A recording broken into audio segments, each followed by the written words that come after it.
mais um Nizinga Mulheres Viajantes. Hoje eu estou com uma convidada super especial. A gente está aqui em Nova York, no Harlem. E muito obrigada, Betânia, por me receber também, pelo seu tempo. E eu gostaria de te perguntar também, quem é a Betânia Nascimento? Bom, Betânia Nascimento é filha de uma família de nordestinos e também de uma família de cabo-verdianos. Além de nascimento, eu sou Freitas Gomes, bailarina, negra, afro-brasileira e cabo-verdiana. Também do Harlem, né? Eu sou daqui, dessa comunidade, desse bairro, no qual eu cheguei aos 17 anos como estudante de dança, estudante de balé.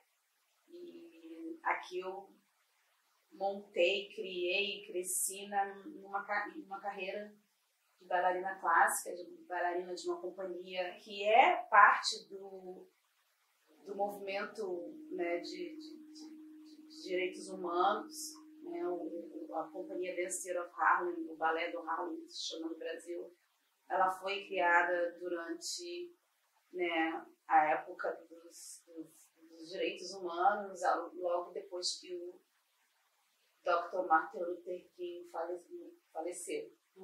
Então eu sou parte desse movimento, não só como também filha de um movimento, do movimento negro, sendo filha de Beatriz Nascimento, mas eu também sou parte de um movimento físico, vamos dizer, como bailarina. Como bailarina eu viajei o mundo, eu fiz ativismo pelo meu próprio corpo, né, representando o povo afro-brasileiro nas pontas, nas sapatilhas de pontas de marrom pelo mundo. Foram 26 países, né? E como que é ser uma afro-brasileira nos Estados Unidos?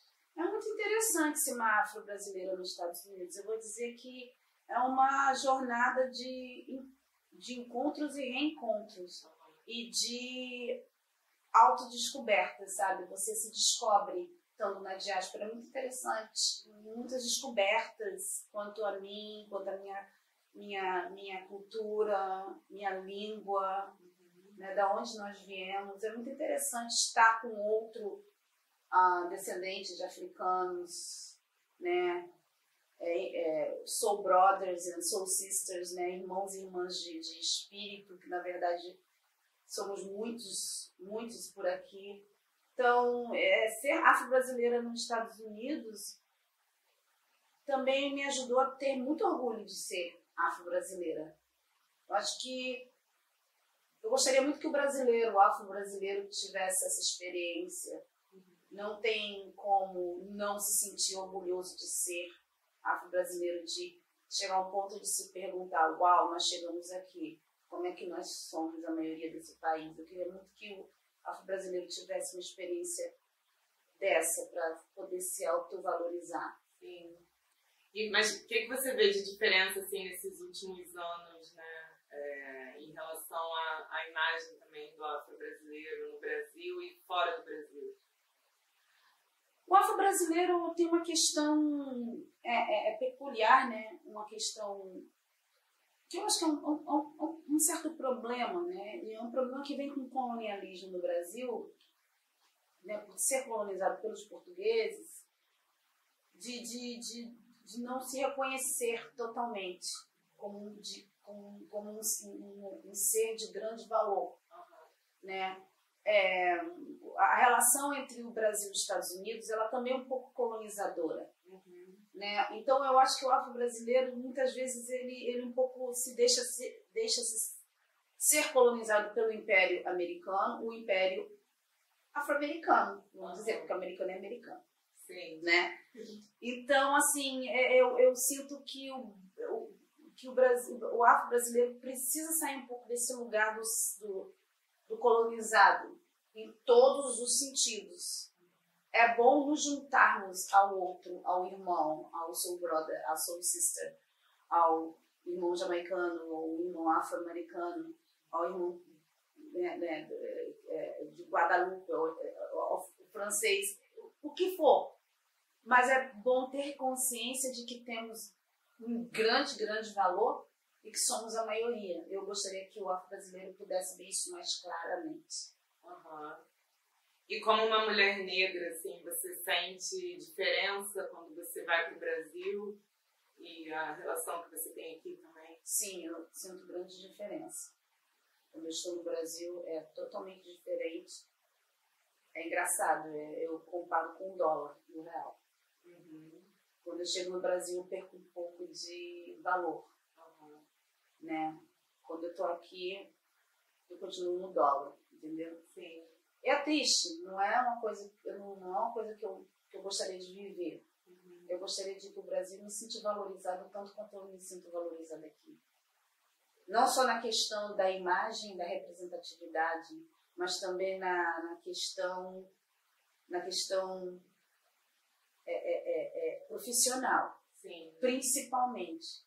Para mim é muito importante ser uma mulher que vive do trabalho, eu gosto de trabalhar. Eu sou filha de Ansan. Então, sem trabalho não existe. Assim. Eu tenho que todo dia sair à luta. Né? Isso alimenta a minha alma, alimenta o meu ori. Então, assim, no Brasil, eu tive grandes dificuldades de seguir a minha carreira, tanto como bailarina clássica, como professora de balé. Então, eu me sinto totalmente diferente no Brasil. E também a questão da representatividade. Sim. Né? Eu espero que melhore, eu vejo que algumas vezes vai melhorando, né? Que as discussões estão aí, que a social media nos coloca mais em contato uns com os outros, né? Porque estamos aqui através da social media, do Instagram, dos Facebook. Mas ainda temos uma grande jornada pela frente, né? Ao mesmo tempo que temos que nos valorizar e valorizar os nossos mais, também temos que fazer isso num caminho de humildade, ser mais humano mesmo. Não é individual a caminhada, nunca vai ser. Não tem não tem só o eles, vamos dizer que hoje, né, temos a questão de gênero também. Temos todos nós, sem ter o conceito de quilombo, que é o que a minha mãe dizia e diz, né? Eu acho que a gente não anda tanto como poderíamos. Sim, não avançamos tanto como poderíamos. Mas o conceito de quilombo, ele é profundo. Porque é a coletividade. Sim. Então tem momentos... O ego, ele tem que ir para um lado. Porque é muita vulnerabilidade junta, né? Para poder seguir em frente. Sim. E se deixar de se descolonizar aqui, na cabeça, porque mais do que tudo. Né? Porque o colonizador, ele bota na nossa cabeça, botou, que é que entra na casa, que é exatamente para não poder andar em bando, em coletividade. Sim. E ainda está entranhado, eu acho, que na cultura brasileira, está entranhado no povo preto brasileiro. Eu acho que sim. E aqui você vê essa diferença, que aqui então tem mais a senso de comunidade, né? Tem. E as pessoas não quer dizer que todo mundo se ama, não, mas é consciência. É que, de uma certa maneira, aqui a segregação criou uma união mais sólida entre os pretos aqui. Horrível. Não estou dizendo que a segregação é a resposta. Sim, já passamos, mas a forma como foi feita criou uma união mais focada no que deve ser feito. Sim. É mais racional, de uma maneira mais racional, né? E como que... Queria que você falasse um pouco mais também, né, do Instituto Beatriz Nascimento. Fundação, Beatriz Nascimento. A Fundação Beatriz Nascimento, ela vem de uma busca de mim mesma, uma busca pela minha mãe, né, de uma identidade que não é reconhecida no mundo. E aí eu, né, essa busca veio, a resposta veio depois de anos me perguntando aos ancestrais e aos orixás, sou candomblessista. Então, o que eu devo fazer? E aí veio a Fundação Beatriz Nascimento. Eu tinha inscrito uma Fundação Beatriz Nascimento anos atrás, em 2008, na verdade. Meu filho estava pequenininho, eu estava amamentando. E eu me lembro de estar escrevendo, mas ela era mais ligada à mulher negra. E a mulher negra brasileira. Mas depois eu reescrevo e faço algo mais abrangente, uma coisa mais que pegue toda a comunidade afro-brasileira. E ela é criada exatamente para isso que eu estou falando, para a representatividade afro-brasileira numa das maiores diásporas que é aqui, né, nos estadunidenses, em Nova York, onde é nós chamamos uma melting pot, onde todos se encontram de várias comunidades afrodescendentes, com, né, a caribenha, a africana também, não só afrodescendente, mas a africana, a latina, né, e ela é criada para representar o Brasil e trazer à tona coisas do Brasil, histórias do Brasil, personalidades, artes, tudo que vem do Brasil, né, principalmente história, porque Beatriz é uma historiadora, era uma historiadora, para a diáspora africana, para o mundo, porque daqui vai para o mundo muito, né? Para realmente o Brasil ser reconhecido como a maior diáspora africana. Eu, como afro-brasileira, não vejo que o Brasil é totalmente reconhecido como a maior diáspora africana. Não, e nem sabem que a gente existe. Né? Exato. Teve uma questão, por exemplo, eu peguei um Uber meses atrás até, e o motorista é afro-americano. E ele perguntou, quantos vocês são no Brasil? 30%? Eu falei, não, vocês são 30%. Nós somos 56,something%. E aí ele, nossa, eu não sabia disso. Mas ele sabia de Pelé, mas ele sabia pouquíssimo. E então, assim, a fundação é exatamente para isso. Para o afro-americano, para o afro-caribenho saber mais da gente. Sim. E também para os cidadãos do mundo, né? Os brancos, os povos nativos, os latinos, saberem mais sobre o Brasil, que não é só futebol e carnaval e capoeira. Sim. Temos muito, o Brasil é enorme. O Brasil tem o sul, o sudeste, o norte e o nordeste, o centro-oeste, né? Então, o que é o Brasil, né? Então, tem tanta coisa que podemos trazer do Brasil para o mundo, em questões, claro, em questões culturais e históricas. Sim. Porque precisam saber, né? Então, essa exposição que eu fiz ontem, por exemplo, ela traz muita informação das grandes vozes da liberação, né, afro-brasileira. E eu aposto que algumas pessoas ali não sabiam não faziam ideia de quem era, de quem é Sueli Carneiro, quem foi Abdias de Nascimento. Então foi muito legal. Sim. Eu estou muito feliz com foi lindo. E é muito importante mesmo, né, trazer as lideranças, né, pessoas que fizeram a história também, né? Sim. Acontecer para a gente estar aqui onde a gente está hoje também, né? Exatamente. Nós estamos aqui hoje. Nossa geração é a geração que vai trazer a mudança e a descolonização real. Eu tenho fé. Se eu não tiver, não vou estar aqui. Eu tenho fé de que vamos continuar conversando, vamos continuar nos conectando. E meu discurso é esse, a minha conversa é essa, nada mais. E eu sigo o legado da minha mãe, que eu sei que é isso que ela queria. Né? Esse foi o último desejo da minha mãe antes de partir. Que o legado dela fosse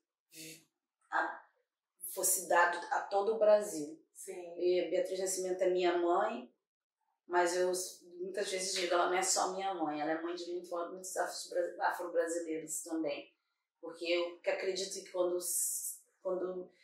se lê sobre Beatriz, quando lê Beatriz, quando escuta a Beatriz, tem até uma música, né, linda,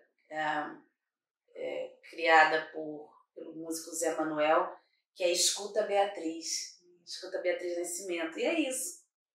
O desejo da minha mãe, a fundação, na verdade, é isso também. É o desejo da minha mãe se concretizando. Sim. E eu espero que ela continue me abençoando, me dando força, e que os meus ancestrais continuem me abençoando, me dando força e proteção para seguir em frente. Tem muita coisa para fazer, muita coisa bonita aí para ser feita. Sim. Você é a continuação, né? Você tá, né, contínuo, né? Que eu falo contínuo da história. Né? O contínuo da história. Eu nunca achei que eu iria ser o contínuo da história, né? Mas tudo tem sua hora certa e hoje tenho consciência e me sinto à vontade, me sinto no lugar certo para estar sendo essa continuação. Porque não foi fácil sair do lugar de bailarina, de artista, para essa pessoa que eu sou, para esse trabalho que eu estou fazendo agora, né? Teve até uma vez que uma personalidade brasileira falou: mas você não segue o caminho da sua mãe porque você decidiu ser bailarina. E eu, né, fiquei um pouco chateada, incomodada com aquilo, porque eu falei, mas eu sou a continuação da minha mãe, eu sou a bailarina preta, eu tenho consciência disso. Eu não entrei pro balé clássico para me tornar uma mulher branca e dançar como as brancas. Eu entrei no balé clássico exatamente para desconstruir. Meu corpo foi desconstrução. Sim. Né? E com isso eu consegui chegar relativamente longe, né? Viajar o mundo, dancei para Nelson Mandela. Nossa. Dancei para muita gente, até que nem sei que eu dancei, assim, né? Então, assim, é a continuação dela, sim, através da dança, e ela sempre teve muito orgulho, tanto ela quanto meu pai, sempre tiveram muito orgulho de que eu escolhi a minha vocação, e que me tornei bailarina. Hoje sou professora, sou coach, e continuo meu trabalho, não dançando, botando a perna na cabeça, mas não dá mais. Mas de outras maneiras, eu continuo seguindo esse caminho também. Não deixo de seguir o caminho da dança, que é a minha profissão. Betânia é bailarina. Sim. Mas agora também é criadora dessa fundação, CEO, como chamam aqui, dessa fundação. E a gente, essas pessoas que partiram, mamãe, Abdias, Marielle, né, e outros que partiram, eles não morreram. Eles ficam com a gente. Sim. Eles nos guiam. Sim. Toda vez que, né, recorremos a eles, estão com a gente. Sim. A gente tem que ter noção disso, porque isso também é um pensamento descolonial. Porque a igreja entrou na América Latina, nos trouxe nos navios e fez uma lavagem cerebral. Então, morreu, vai pro céu, se não acontecer isso, você vai morrer, você vai... Como se a morte fosse o fim, né? Como uma morte fosse o fim, mas quantos deles, depois da morte, ficaram na memória, ficaram em nossas memórias, continuam em nossas memórias, e na nossa memória, no nosso corpo, no nosso movimento. Sim. Porque o corpo é movimento, o movimento é corpo. Né? Então, assim, Marielle não morreu, Beatriz não morreu, Abdias Nascimento não morreu, Lélia Gonzalez não morreu. Então, assim, eles estão com a gente. E a gente tem que ser, assim... Nós temos que, vamos dizer, como se diz no Rio, ficar esperto. Ficar esperto e seguir. Seguir com eles e escutar, né? E ler, recorrer e continuar. Porque o africano, o descendente de africano, não vive e não sobrevive sem ancestralidade.